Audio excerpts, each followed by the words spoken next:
भजनपुरा में युवक की बेरहमी से हत्या, चेहरे, पेट और गर्दन पर 17 बार मारे चाकू। आरोपियों की पहचान के लिए सीसीटीवी फुटेज खंगाल रही पुलिस।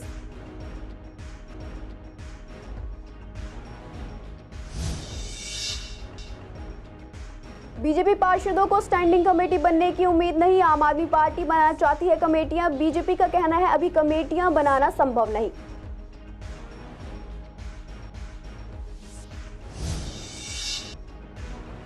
थाना मंडावली पुलिस ने एक स्नैचर को किया गिरफ्तार। आरोपी के पास से छीना हुआ मोबाइल फोन बरामद। पुलिस कर रही आगे की जांच।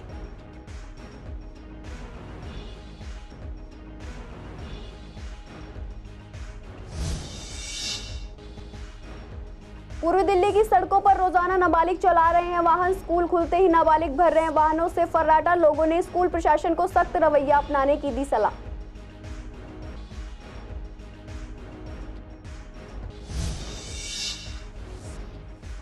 बिजली के बड़े दामों की मार झेलेंगे उपभोक्ता। गर्मी में बिजली के बिलों में पीपीएसी के नाम पर की वसूली। बिजली के बढ़ते दामों से पड़ रहा आम जनता की जेब पर असर।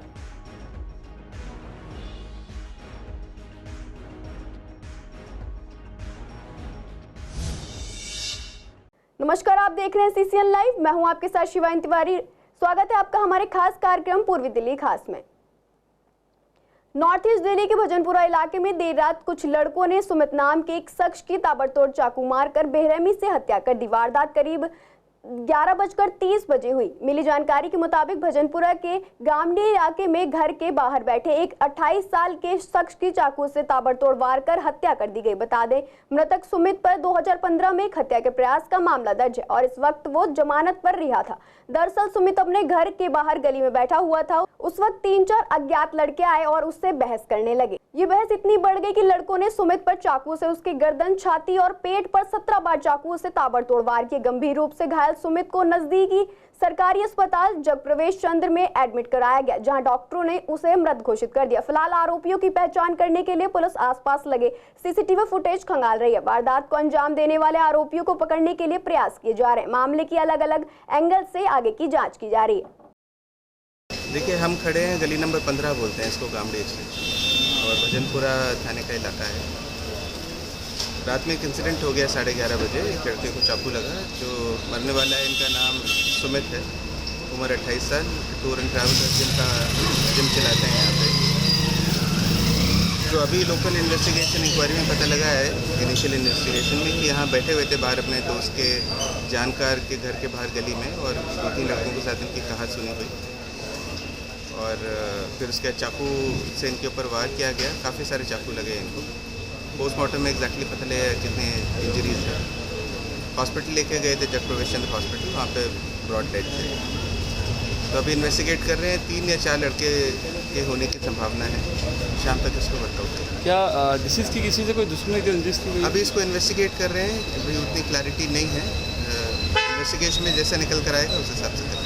आम आदमी पार्टी ने स्टैंडिंग कमेटी के अलावा जोनल कमेटी सहित बाकी सभी कमेटियों का गठन करने का मूड बना लिया है। सूत्रों का कहना है कि अगले 10 दिनों में कमेटियों के गठन की प्रक्रिया शुरू हो जाएगी। अगस्त 2024 तक सभी कमेटियों के गठन की प्रक्रिया पूरी कर ली जाएगी। इसे लेकर हमने पूर्वी दिल्ली के पार्षद से बात की तो बीजेपी पार्षद का कहना है कि यह एमसीडी के लिए बहुत शर्म की बात है कि 1.5 साल से स्टैंडिंग कमेटी का गठन नहीं हुआ है, जिसकी वजह से काम ठप पड़ा है। हम जनता का काम नहीं कर पा रहे हैं। अब खबर आ रही है कि आप स्टैंडिंग कमेटी का गठन करेगी। वहीं बीजेपी पार्षद का कहना था कि उनकी जानकारी के मुताबिक अभी ऐसा कोई चर्चा की नहीं जा रही, जबकि निगम में बैठी सरकार को जल्द से जल्द इसे लागू कराना चाहिए। कोई भी पार्षद अपने क्षेत्र में काम नहीं करा पा रहा है। वार्ड कमेटियां बना रहे हैं, दूसरी जो कमेटियां होनी थी, हेल्थ कमेटी, एजुकेशन कमेटी, कोई बना नहीं रहे हैं। इसमें अधिकारियों का बोलबाला है, भ्रष्टाचार का जबरदस्त आलम है। मैं तो अपने एलजी महोदय से आग्रह करूंगा, तुरंत मेयर को निर्देश दें कि आप स्टैंडिंग कमेटी बनाएं, नहीं तो भारतीय जनता पार्टी के सभी पार्षद अपने धरना प्रदर्शन के माध्यम से दोबारा इस सरकार को चेताएंगे कि आप जो जनता के हकूक हैं वो मार रहे हैं। जो फंड हमने जनता के विकास के काम के लिए तो भ्रष्टाचार की भेंट चल रही है। इसलिए तुरंत ये स्टैंडिंग कमेटी का, वार्ड कमेटियों का, जहां पर पार्षद अपनी बात रख सके, क्षेत्र का डेवलपमेंट हो सके, क्योंकि लगातार 15 साल से जिस तरह भारतीय जनता पार्टी ने विकास की गति को आगे किया रहा था, आम आदमी पार्टी ने आकर के इन 1.5 सालों में अवरुद्ध कर दिया है। कूड़े के ढेर लगे पड़े हैं, पार्क सूखे पड़े हैं। 1.5 साल के बाद निगम की कमेटियों के गठन शुरू करने वाली है। साथियों, पिछले 1.5 साल से पूरा दिल्ली नगर निगम एक पंगु बना हुआ है, कोई भी कमेटियां नहीं है। और सबसे आश्चर्य की बात यह है कि सुप्रीम कोर्ट या हाई कोर्ट की कमेटियां बनाने में कोई रोक नहीं है, कोई स्टे नहीं है। और इन कमेटियों को आज से 1.5 साल पहले जनवरी या फरवरी में 2023 में बन जाना चाहिए था। लेकिन इतनी देर के बाद अगर ये सोच रहे हैं तो अच्छी खबर है। लेकिन हमें भी अपने सूत्रों से पता लगा है कि अभी तक निगम के अंदर ना सचिव कक्ष में ना कहीं और कोई ऐसी हलचल है, ना कोई ऐसी नोटिफिकेशन है कि इन कमेटियों का गठन होने जा रहा है। तो ये भी आम आदमी पार्टी का एक झूठ है जो अखबारों में फैलाया जा रहा है। देखिए, स्टैंडिंग कमेटी और जो हमारे जो गठन जो नहीं हुए हैं, लेकिन उससे हमारे कुछ परेशानियों का सामना करना पड़ा, जिससे कि हमारे कुछ बजट में भी परेशानियों से और हमारे कुछ कार्यकाल में जो जितने हमारा टाइम बर्बाद 2 साल बर्बाद हो रहे हैं, उससे काम करने में परेशानी हो रही है हमारी। बीजेपी कह रही है कि आम आदमी पार्टी की जो मेयर है वो अपनी मनमानी करती हैं और अपने तरीके से उसको चलाना चाहती हैं। तो इसको लेकर किस तरीके से आप देख रहे हैं? जबकि तो गठन नहीं हुआ इसको लेकर। ये गलत चीज़ है। बीजेपी जो कह रही गलत कह रही है। हंगामा कौन करता है? हंगामा जब भी हाउस चालू स्टार्ट होता है हमारा, तो बीजेपी वाले पहले हंगामा करते हैं। हम खुद चाहते हैं कि स्टैंडिंग कमेटी बने, जिससे स्टैंडिंग कमेटी बनेगी हमारा काम अच्छे से होंगे। और भी तो क्या आपको लगता है कि कांग्रेस अगर आपके साथ मिलती है तो बहुमत मिलेगा सारी चीज़ों को? देखिए, बहुमत तो हमारे पहले से भी थी, लेकिन कांग्रेस अब मिल जाएगा, साथ मिल जाएगा तो और भी अच्छा है हमारे लिए। और हमारा अच्छे से मतलब मेंबर हमारा ज़्यादा से ज़्यादा बनेंगे। और भी पूर्वी दिल्ली के मंडावली पुलिस ने एक स्नैचर को गिरफ्तार किया, जिसके पास से छीना हुआ मोबाइल फोन और एक iPhone 13 भी बरामद किया गया। बता दें, जब एसआई नवदीप को स्नैचिंग के संबंध में एक पीसीआर कॉल प्राप्त हुई, तब एसआई नवदीप और कांस्टेबल धर्मेंद्र दिन की आपातकालीन ड्यूटी पर थे। जिसके बाद सूचना मिलने पर पुलिस घटनास्थल पर पहुंची, जहां उन्होंने देखा कि मोबाइल फोन छीनने के लिए आरोपी 2 व्यक्तियों का पीछा कर रहे थे। जिसके बाद पुलिस ने मौके से दोनों आरोपी को गिरफ्तार कर लिया और आरोपी के कब्जे से छीना हुआ मोबाइल फोन भी बरामद किया। वहीं आरोपी की पहचान प्रमोद उर्फ नवीन निवासी दास गार्डन के रूप में हुई है। फिलहाल पुलिस ने थाना मंडावली में कई आपराधिक मामले के तहत मामला दर्ज कर लिया और आगे की जांच की जा रही है। दिल्ली में स्कूल खुलते ही सड़कों पर नाबालिग लड़के लड़कियां वाहन से फर्राटा भरने लगते हैं। ऐसे में सड़कों पर ट्रैफिक पुलिस नाबालिग को अगर 2 पहिया और 4 पहिया वाहन चलाते हुए पकड़ लेती है तो उनके परिजनों के खिलाफ मामला दर्ज कर कार्रवाई होती है और जुर्माना भी लगता है। साथ ही 1 साल तक वाहन का रजिस्ट्रेशन भी बंद कर दिया जाता है। पर इतनी सख्ती के बाद भी पूर्वी दिल्ली के अंदर 18 साल से कम उम्र के बच्चे रोजाना स्कूल में 2 पहिया वाहन लेकर आते हैं, जिससे कानून व्यवस्था पर बहुत बड़ा सवाल उठता है। इसी विषय को लेकर संवाददाता विवेक पठानिया ने पूर्वी दिल्ली की आम जनता से बात की तो जाना कि इसमें सबसे पहले परिवार वालों की कमी है, वहीं दूसरी ओर स्कूल प्रशासन की भी कमी है। अगर स्कूल प्रशासन बच्चों को वाहन लाने की अनुमति नहीं देगा तो बच्चे ऐसा नहीं करेंगे। साथ ही जनता ने यह भी कहा कि इसमें बड़ा रोल दिल्ली ट्रैफिक पुलिस का भी है, जो नाबालिग को वाहन चलाते देख आंख बंद कर लेती है, जिससे बच्चों को बढ़ावा मिलता है। 18 साल से कानूनी तौर पे गलत है तो गलत ही है। इसमें किसकी आप मानते हो गलती? अगर सब लोग अपने अपने नियम से चले तो ये नौबत ही ना आए। जो एज सरकार ने डिफाइन किया है उसे फॉलो करना चाहिए, क्योंकि ये कहीं ना कहीं जो ड्राइव करते हैं उनको ही प्रॉब्लम नहीं होती है, जो आम पब्लिक है जो रोड पे चलते हैं उनको ही प्रॉब्लम होती है। तो मैं रूल तो फॉलो करना चाहिए। तो आपने भी कोई दृश्य देखा होगा स्कूल की ड्रेस में बच्चे? डेफिनेटली कई सारे देखे हैं। 2 व्हीलर तो छोड़े, मैंने 4 व्हीलर चलाते हुए देखा है 14-15 साल बच्चों को, और इससे कई सारे एक्सीडेंट भी हुए हैं। मैं तो खुद उसका गवाह रहा हूँ। मेरे सामने एक एक्सीडेंट ऐसा जनकपुरी में हो चुका है, जो एक स्कूल का बच्चा, 2 बच्चे गाड़ी चला रहे थे, उन्होंने बिल्कुल ही ऐसे एक्सीडेंट किया कि सामने वाले की स्पॉट डेथ हो गई। सर, आपकी मानी जाए तो इसमें पेरेंट्स की गलती ज़्यादा है या स्कूल वालों की? डेफिनेटली पेरेंट्स की गलती ज़्यादा है, क्योंकि ये सबसे पहले तो बच्चों को जो भी सीखते हैं तो अपने माँ बाप से ही सीखते हैं। तो ये पेरेंट्स की जिम्मेदारी है कि वो उनको सिखाएं क्या सही है क्या गलत है। तब तो गलत है भाई।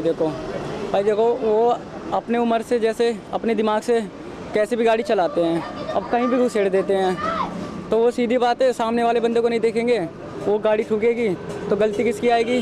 जो दूसरा कोई चला रहा होगा। उन्हें तो बच्चों कह देंगे कि बच्चे हैं, बस यही कहना चाहेंगे। नहीं, ये तो गलत है, उससे एक्सीडेंट का बहुत ज़्यादा चांसेस बन जाते हैं और नहीं होना चाहिए ऐसा।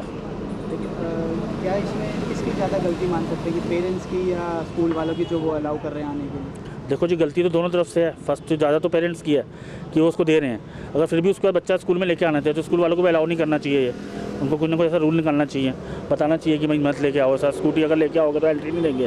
स्कूल वालों को सख्ताई करनी चाहिए, वहाँ पर जो गार्ड है वो प्रॉपर वहाँ पर चेक करे कि अगर कोई बच्चा स्कूटी पे आ रहा है, टू व्हीलर पे आ रहा है, फोर व्हीलर पे आ रहा है तो उसको वहीं पर उसको मना कर दे और अंदर उसकी कंप्लेंट जाए, फिर पेरेंट्स को बुलाया जाए और उनको वार्निंग दी जाए कि यस क्या आपका बच्चा गलत कर रहा है, आप मत ले आइए। आपने भी देखा होगा छुट्टी के टाइम पे ट्रिपलिंग या 4 जने भी बिठा के जी जी जी।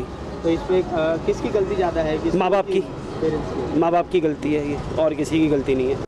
दिल्ली वासियों को एक बार फिर से बिजली के बढ़े हुए दामों की मार झेलनी पड़ेगी। आपको बता दें कि दिल्ली में बिजली के दामों में बढ़ोतरी हुई है। बिजली के मूल्यों में हुई बढ़ोतरी बीते मई के महीने से जोड़ी जाएगी, यानी जो 1 मई के बाद खर्च की गई। इसलिए बिजली का बिल बढ़े हुए दामों के साथ आएगा। अब जुलाई में आने वाले बिलों में यह बढ़ोतरी देखने को मिली। हैरानी की बात यह है कि दिल्ली इलेक्ट्रिसिटी रेगुलेटरी कमीशन यानी DERC की ओर से बिजली शुल्क में कोई बदलाव नहीं किए गए, लेकिन फिर भी दिल्ली के लोगों को बिजली के बिलों में बढ़ोतरी का सामना करना होगा। बता दें कि बिजली उपभोक्ताओं पर ये फाइनेंशियल बोझ मुख्य रूप से पावर परचेज एडजस्टमेंट कॉस्ट यानी PPAC की 1/3 बढ़ोतरी के कारण से हुआ है। इस मुद्दे पर देखिए CCN ग्राउंड जीरो से संवाददाता विवेक पठानिया की खास रिपोर्ट। दिल्ली के अंदर यमुना पार में PACC 4 से बिजली के दामों में बढ़ोतरी से जनता परेशान है। आज हम बात करने इसलिए ही पूर्वी दिल्ली के BSES ऑफिस आए। सर, पहले कितना बिल आता था और अब कितना आया है? पहले मेरा 0 आता था, मेरा 200 से कम होता था, और अब तो इस समय कूलर चलता है 200 से ज़्यादा हो गया, लेकिन अब ज़्यादा बिल है। मतलब कहीं ना कहीं यूनिट नहीं बढ़ाई गई है PACC 4 से, कहीं ना कहीं जेब पे कुछ असर पड़ रहा है? अरे बिल्कुल पड़ रहा है, जेब पे असर पड़ रहा है, बहुत पड़ रहा है, बहुत पड़ रहा है। ये जो चार्ज लगा रहे, चार्ज किसी का कम से कम पीछे एक कागज लेटर तो लगा के भेजे कम से कम, क्या हम ये चार्ज लगा रहे हैं। पिछले महीने बिल आया मेरा 1170 रुपये का, और अब बिल आया 900 रुपये का। ये पत्नी कैसे बिल भेजे? मेरे घर में सिर्फ एक कूलर, एक पंखा, एक लाइट है। तो पहले कभी 0 भी आया करता था? नहीं सर, 0 मेरा आया नहीं, कभी 20 का, कभी 40 का, कभी 50 का। मतलब कहीं चार्ज लगा के भेजा जाता है? हाँ, चार्ज लगा के भेज रहे। PVC पर नहीं कौन सा है, कम से कम एक लेटर लगा के भेजे कि हम ये ना चार्ज लगा रहे, किसी का चार्ज लगा रहे हैं ये। सर बहुत ही प्रेशर पड़ रहा है। मतलब मेरी सैलरी 20,000 रुपये है, अगर मैं 3,500-4,000 रुपये यहाँ पे कर देता हूँ तो फिर मैं कैसे कराऊंगा पूरा हैंडल? तो आप लोगों को जानकारी मिली कि PPAC नहीं, कुछ भी ऐसी इन्फॉर्मेशन नहीं थी, कुछ भी नहीं, नथिंग, बिल्कुल कोई नोटिफिकेशन नहीं है। टैक्सेस बहुत बढ़ा दिए हैं, टैक्सेस बढ़ा दिए। यूनिट तो उन्होंने वही रखी है, लेकिन टैक्सेस बढ़ा दिए। कितना जेब पे, मतलब पहले कितना आता था और अब कितना है? बहुत फ़र्क है, पिछली बार और अब में कम से कम 3,000 रुपये का बिल पे फ़र्क है। 3,000 रुपये का बिल पिछले मंथ से और अब मंथ में भी 3,000 रुपये का अंतर है। तो कहीं ना कहीं देख सकते हैं कि हर एक मिडिल क्लास के घरों पर इफ़ेक्ट कर रहा है ये चार्ज जो दिल्ली सरकार के द्वारा BSES ने मिलकर बढ़ाया है, और यूनिट नहीं बढ़ाई है, अंदरूनी PACC का ये चार्ज बढ़ाया गया है। जो पहले करीबन 30 के आसपास लगा करता था, वो अब 37% लगा करता है। तो कहीं ना कहीं एक बिल के ऊपर 250 से 300 या 150 से 200 का फ़र्क देखने को मिल रहा है। वीडियो जर्नलिस्ट अतुल भारद्वाज के साथ विवेक पठानिया। लोकसभा चुनाव में कांग्रेस ने अपनी हार की वजह आम आदमी पार्टी को ठहराया। हार की वजह के लिए गठित कमेटी ने दिल्ली कांग्रेस के लगभग 90 नेताओं की राय लेने के बाद अपनी रिपोर्ट तैयार की है। इसे लेकर हमने पूर्वी दिल्ली के कांग्रेस नेता डॉक्टर नरेंद्र नाथ से बात की, तो उनका कहना है कि आम आदमी पार्टी ने लोकसभा चुनाव के बाद गठबंधन पहले ही तोड़ लिया था, और जब गठबंधन था तब भी उनके मन में संतुष्टि नहीं थी। दरअसल यमुना पार के नॉर्थ ईस्ट इलाके में कई जगह ऐसी थी जो आम आदमी पार्टी का गढ़ था, वहां कांग्रेस को वोट नहीं पड़ा। अगर कांग्रेस को वोट पड़ा होता तो कन्हैया कुमार चुनाव जीत जाते। कांग्रेस को वोट उन इलाकों में पड़ा जहां कांग्रेस का पहले से वोटर था। वहीं आम आदमी पार्टी के SK बग्गा का कहना है कि गठबंधन अलग अलग हुआ है, जिसके बाद अब इस पर बेतुका बयान दिए जा रहे हैं। उन्होंने कहा वह 3 सीटें हारे हैं तो 4 सीटें हम भी हारे हैं, ऐसे में उनका वोट भी हमें नहीं मिला। आम आदमी पार्टी के विधायक का कहना था कि कांग्रेस की सरकार ने दिल्ली में काम नहीं किया, दिल्ली की जनता उससे नाराज थी, जिसका खामियाजा आम आदमी पार्टी के सांसद को ही करना पड़ा। अगर कांग्रेस की सरकार पहले काम करती है, एग्जाम लाने से पहले खुद को देखना चाहिए। पहली बार जिंदगी में मैं कह सकता हूँ कि मैंने झाड़ू को वोट दिया, कुलदीप को दिए वोट, मेरे पूरे परिवार ने कुलदीप को वोट दिया। अब वो जीतने का हारने का जो सवाल है वो तो अलग बात है, लेकिन हमने गठबंधन का धर्म निभाया। इन लोगों ने मुरारी के अंदर, करावल नगर के अंदर और गोंडा और रोहतास नगर में गठबंधन का धर्म नहीं निभाया। अगर ये निभाते तो कन्हैया कुमार यहाँ से चुनाव जीत सकते थे। देखिए, हमें तो सीटें कम थी हमारे पास, तो चांस है सरकार बनाने का, सारी चीज़ें तो नहीं बनते। इनकी भी नहीं बनेगी ना बनी है, विपक्ष इनको मिल गया इस बार। अच्छा मैं सराहना करता हूँ कि सरकार ने इनके ऊपर रहम किया है, बोलने का मौका दिया इनको। अदरवाइज कांग्रेस की आदमी कोई इमेज नहीं है, कोई लाइक नहीं करता है इस। तो जिस तरीके से इनके पॉइंट्स बढ़े हैं अभी तक, कहीं मतलब इनके वोट बढ़े हैं तो इनका फायदा मिला है, लेकिन जो नुकसान है वो सीधा आम आदमी पार्टी के ऊपर डालना चाह रही है। देखो ऐसा है, जो आम आदमी पार्टी को लाइक करते हैं ना, वो जान तो ले लेंगे, इनको वोट नहीं देंगे, मतलब ना पार्टी छोड़ेंगे। जो गद्दार हैं, पार्टी छोड़ रहे हैं, वो उनका भविष्य क्या होगा वो कह नहीं सकता। पूरे दिल्ली में अक्सर बारिश के बाद इलाकों में जलभराव की समस्या देखने को मिलती है। टूटी हुई सड़कें हो या गलियां, हर जगह घंटों पानी भरे रहने से लोगों को काफी दिक्कतें होती है। हम बात कर रहे हैं कृष्णानगर के लाल क्वार्टर और शहादरा अंडरपास के बारे में, जहां हर बार बारिश की बाद पानी भर जाता है। जनता का कहना है कि बारिश के बाद मार्केट में पानी भरना और अंडरपास से पानी ना निकलना आम बात हो गई है। पूरे दिन अगर बारिश हो जाए तो यहाँ घुटनों तक पानी भर जाता है। ऐसा इसलिए भी होता है क्योंकि नालियों की बरसात आने से पहले ठीक से सफाई नहीं होती है।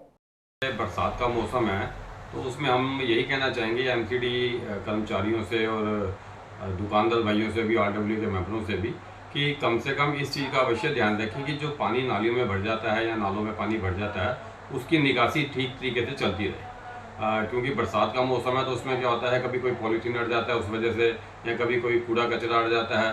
तो सभी दुकानदार भाइयों से भी मेरी विनती यही है कि जब भी जाएँ रात को जाने से पहले अपने आसपास की जो नालियों का अगर कहीं कूड़ा दिखता है कि जो चौक हो रखा है तो उसकी इन्फॉर्मेशन एमसीडी एम्प्लॉय को जरूर दें। और मेरी स्थानीय जो भी ऑफिसर हैं एमसीडी के, उनसे भी यही गुजारिश करूँगा कि बरसात के मौसम में समय समय पर, बल्कि मैं ये कहूँगा कि दिन में 2 या 3 दफ़ा कम से कम नालियों की सफाई और बड़े नालों की सफाई, जिसकी वजह से अक्सर कृष्णानगर में प्रॉब्लम आती है। हालांकि जो लोगों की समस्या काफ़ी कम हो गई है, पानी बहुत ज़्यादा देर रुकता नहीं है, लेकिन फिर भी जिस तरीके से बरसात तेज़ हो जाती है उस वजह से कहीं कहीं पर डर लगा रहता है कि लोगों के घरों में पानी घुस जाता है और जान माल का भी और काफ़ी आर्थिक रूप से भी नुकसान होता है। अब बारिश का मौसम स्टार्ट हो चुका है। बारिश में सबसे बड़ी दिक्कत हमें देखने को मिलती है सबसे पहले वाटर लॉगिंग की। वाटर ड्रेनेज, क्योंकि हमारे ड्रेनेज सिस्टम है सब बंद पड़े हैं, नालियाँ बंद पड़ी है, जिससे पहले ही पानी भर जाता है, जिसकी वजह से डेंगू और मलेरिया फैलने की बड़ी समस्या सामने आती है। और जितने भी सफाई कर्मचारी हैं नालियों में से कूड़ा निकाल के उधर ही रख जाते हैं और जब पानी भरने पे वो सारा स्प्रेड हो जाता है, जिसकी वजह से बड़ी दिक्कत आती है। मैं ये चाहता हूँ कि पहले हमारे ड्रेनेज सिस्टम सही करे जाएँ, जिससे आगे बारिश के दिल्ली वालों के लिए बारिश का इंतजार करना अच्छा और खराब दोनों साबित हो रहा है। अच्छी बात तो यह है कि बारिश से गर्मी से राहत मिली है, लेकिन इस वजह से सब्जियों के दाम आसमान छू रहे हैं। दुकानदार का कहना है कि पहले गर्मी की मार से सब्जियां खराब हुई हैं और अब बरसात के कारण सब्जियां कम आ रही हैं, जिससे सब्जियों के दाम लगातार बढ़ रहे हैं। बारिश के चलते टमाटर की फसल खराब हुई, जिसका असर बाजार पर देखने को मिल रहा है। आगे दुकानदार बताते हैं कि सब्जियों के दाम पहले भी बढ़ते थे, लेकिन इस बार कुछ ज्यादा ही दाम बढ़ते जा रहे हैं। मौसमी मंडी में सब्जियों के दाम भी 100 रुपए किलो से कम नहीं है। वहीं गोभी 140 रुपए किलो, मटर 200 रुपए किलो, टमाटर 80 से 100 रुपए किलो, प्याज 50 से 60 रुपए किलो, आलू 40 रुपए किलो, घिया 100 रुपए किलो, टिंडा 120 रुपए किलो, भिंडी 80 रुपए किलो, नींबू 140 रुपए किलो है। वहीं बीन्स और शिमला मिर्च 160 से 200 रुपए किलो में बिक रही है। इस पर ग्राहकों का कहना है कि सब्जियों के बढ़ते दाम से उनका पूरा बजट खराब हो गया। इसका सीधा असर आम जनता की जेब पर पड़ता है। अभी टमाटर भी महंगा होता जा रहा है जी, रोज़ महंगा हो रहा है। क्या रेट मिल रहा है? अभी टमाटर 80 रुपये 100 रुपये। मतलब क्या वैरायटी के ऊपर? हाँ वैरायटी, बॉम्बे वाला सस्ता है, देसी वाला महंगा है। अच्छा, और प्याज वगैरह के क्या रेट? प्याज तो अभी थोड़ा बढ़ा है, 50 रुपये किलो चल रहा है। कितना रुपये किलो? 50 रुपये किलो। 60 रुपये किलो भी प्याज मिल रही है। हाँ कोई बेच रहा है 60 रुपये किलो, अभी थोड़ा और बढ़ेगा तो हम भी बढ़ा देंगे, 60 रुपये हो जाएगा। टमाटर महंगी है, बीन्स महंगी है, शिमला मिर्च महंगी है, ये सब सब्जी में। बारिश हो गया, फसल सब मार खा गया, कम आ रहा है। तो हर साल ऐसा होता है बरसात के टाइम पे या हर साल होता है, ये साल थोड़ा ज़्यादा है। अच्छा, जो मौसम की सब्जी है जैसे तोरी, घिया, टिंडा, ये भी महंगा है। क्या रेट मिल रहा है? तोरी 100 रुपये किलो। अच्छा। टिंडा 120 रुपये किलो। हाँ। नॉर्मल तो इतना रेट होना नहीं चाहिए। तो नहीं, अब कम आ रहा है इसलिए महंगा है। टमाटर तो क्वालिटी के ऊपर है, 80 से लेकर 100 तक है। हाँ जी। इतना महंगा सब चीज़ें बिक रही है, लोग खरीदारी कर रहे हैं या नहीं? कर रहे हैं, खरीदारी तो कर ही रहे हैं, महंगा आ रहा है, अपने हिसाब से ले रहे हैं। मतलब क्या कम कर दिया लोगों ने फिर इतना? जिनको अब अपना बजट के हिसाब से ले रहे हैं। हाँ, मतलब अगर 1 किलो लेना था तो क्या आधा किलो या 250 ग्राम लेके काम चला रहे हैं? हाँ, तो जिनके पास पैसे कम होगा तो कम ही लेकर के ले जाएंगे। सेल पर तो फर्क पड़ेगा ही। बहुत फ़र्क पड़ गया, कम से कम 30-40%, 50% बिक रहा है, 60%। हाँ, कम बिके ज़्यादा बिकेगा तो सही, उससे हम लोग को फ़र्क नहीं पड़ने वाला। इसको जिसको खाना है उसको तो फ़र्क पड़ेगा ही। दुकानदार पर असर क्या पड़ेगा, 10 किलो नहीं बिकेगा, 5 किलो बिकेगा, आज 40 किलो बिकेगा, कल 30 किलो लाएंगे, जैसे बिकेगा उसके हिसाब से लेके आएंगे हम। ये तो हर साल बढ़ते हैं, जब गर्मी का सीजन, बरसातों का सीजन आता है, मतलब थोड़ी पैदावार मतलब बढ़ती है, थोड़ी दिक्कत तो आती है, सबको ही आती है भाई। जो देखिए ना, पहले जो रूटीन थी हमारी, हम मतलब 2-3 हज़ार में हमारा महीने के अंदर सब्जियों को मतलब गुजारा हो जाता था। अब जो 3 वाला बाजार जाके 5 हज़ार का बैठता है। काफ़ी फर्क पड़ता है। हाँ, कम से 30 से 35% फर्क पड़ जाता है ये। जी, सब्जियों के रेट मतलब ये तो बढ़ भी है, बाद में कम भी हो जाते हैं, जैसे नई फसलें आती हैं उस हिसाब से कम भी हो जाते हैं बाद में। बारिश के बीच 11 से 15 जुलाई तक बड़ी संख्या में शादियां होंगी। बारिश के दौरान जलभराव की समस्या झेल रही राजधानी में अब लगातार 5 दिनों तक शहनाइयां बजेंगी। इसके बाद 12 नवंबर तक शादियों के शुभ मुहूर्त नहीं है। बता दें, इस मौसम में कई हजार शादियां होनी है। ऐसे में दिल्ली की जनता पहले ही बारिश के बाद होने वाले जलभराव और जाम से परेशान हो जाती है, जिसके बाद अब शादी के लिए घरों से बाहर निकलने से समस्या और बढ़ जाएगी। इस समस्या पर जब सीसीएन संवाददाता ने अमर पैलेस बैंकेट के संचालक से बात की तो उन्होंने बताया कि इस बार 11 जुलाई से लेकर 15 जुलाई तक का मुहूर्त शादियों के लिए निकाला गया है, जिसमें कई शादियां होनी है। उस पर बारिश भी लगातार हो रही है। ऐसे में खुले में होने वाले कार्यक्रमों को काफी दिक्कतें होंगी। मैडम, सीज़न तो बहुत ही कम है अभी, अब शादी वगैरह जो है बहुत ही कम है। जैसे 11 से लेके 15 तारीख तक का सीज़न है ये, और 4-5 दिन का जो भी है यही सीज़न है। जो भी मानसून का टाइम है इस टाइम, देखो बरसात में जो टेंट वगैरह में दिक्कत होती है, ओपन में दिक्कत है, और बैंक्वेट हॉल वगैरह में कोई दिक्कत नहीं होती। कई बार क्या होता है, ओपन एरिया बैंक्वेट हॉल्स में भी होते हैं जहाँ पे डीजे वगैरह लगाए जाते हैं, या फिर कुछ छोटे मोटे फंक्शन हल्दी वगैरह। मैडम, ओपन में तो दिक्कत है ही है, हर तरह की दिक्कत है ओपन में। जैसे बरसात आ जाए, कुछ हो जाए, उसका कोई सलूशन नहीं निकलता एट ए टाइम। नहीं मैडम, जो पंडित जी ने डेट निकाल दी है उसी सीज़न पे ही, उसी डेट पे ही शादी होनी है, यही दिक्कत होती है सबसे ज़्यादा बड़ी। मैडम, जैसा होता है हमारे बैंकेट में तो कैंसिल होने के चांस कम होते हैं, जैसे ओपन में होते हैं। कई बार जैसे बैंकेट खाली होते हैं तो ओपन से भी बैंकेट हॉल में ही आते हैं वो। बेनिफिट मिल जाता है थोड़ा बहुत बैंकेट हॉल में। बेनिफिट देखो, एक तो एट ए टाइम काम करने के लिए हमें भी बैंकेट वालों को भी दिक्कत हो जाती है, सारी लेबर का एट ए टाइम इंतजाम करना पड़ता है, जो भी होता है। वैसे जो भी है वैसे बैंकेट हॉल ही करना चाहिए, ओपन में काम दिक्कत वाली बात है बहुत ज़्यादा। इस मौसम में तो बहुत ज़्यादा ही, मानसून के मौसम में तो बिल्कुल है मैडम। देखो जी, मानसून है सबके लिए, वो तो आम जनता भी परेशान है उससे, सब कुछ है, पानी भर जाता है, बैंक्वेट्स में लेडीज़ आती हैं, लहंगा वगैरह होता है, सब कुछ है, तो उस चीज़ से प्रॉब्लम सबको आती है। लेकिन ये है, बैंक्वेट्स थोड़ा सेफ साइड है, बाकी ओपन में तो रिस्क है ही, कुछ पता नहीं है, कभी थोड़ी होती है, कभी ज़्यादा हो जाती है, कुछ नहीं पता होता। बाकी बैंक्वेट्स वालों के लिए तो मैम एट द टाइम में तो देखो जी, लेबर भी नहीं अरेंज होती, फिर यही है जैसे भागा दौड़ी में थोड़ा बहुत काम करवाना पड़ता है, हो जाता है अरेंज काम, फिर वो मज़ा नहीं रहता जो ओपन में बंदा अरेंजमेंट करके चलता है। वो तो यही है कि फिर मजबूरी वाला काम है। कई बार ऐसे हुआ है कि बारिश की वजह से। हाँ, हो जाता है।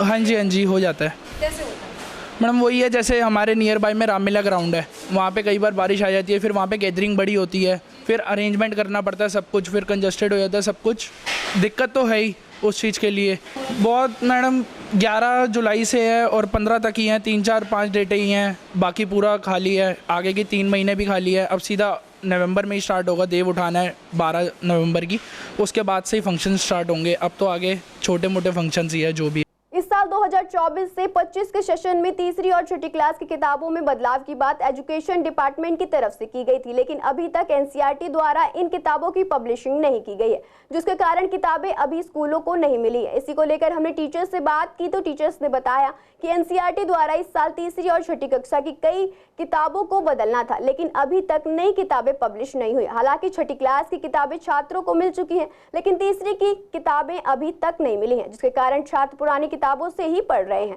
वहीं प्राइवेट स्कूल के टीचर्स कहते हैं कि उन्होंने अपने स्कूलों में बच्चों को अप्रैल के महीने में ही जो बुक्स प्रिंट हुई थी वो ही पढ़ने को डिस्ट्रीब्यूट की हैं। अगर बदलकर बुक्स आएंगी तब मैनेज करके बुक्स स्टूडेंट्स को दिलवाया जाएगा, जिससे पेरेंट्स पर अतिरिक्त खर्चा ना पड़े।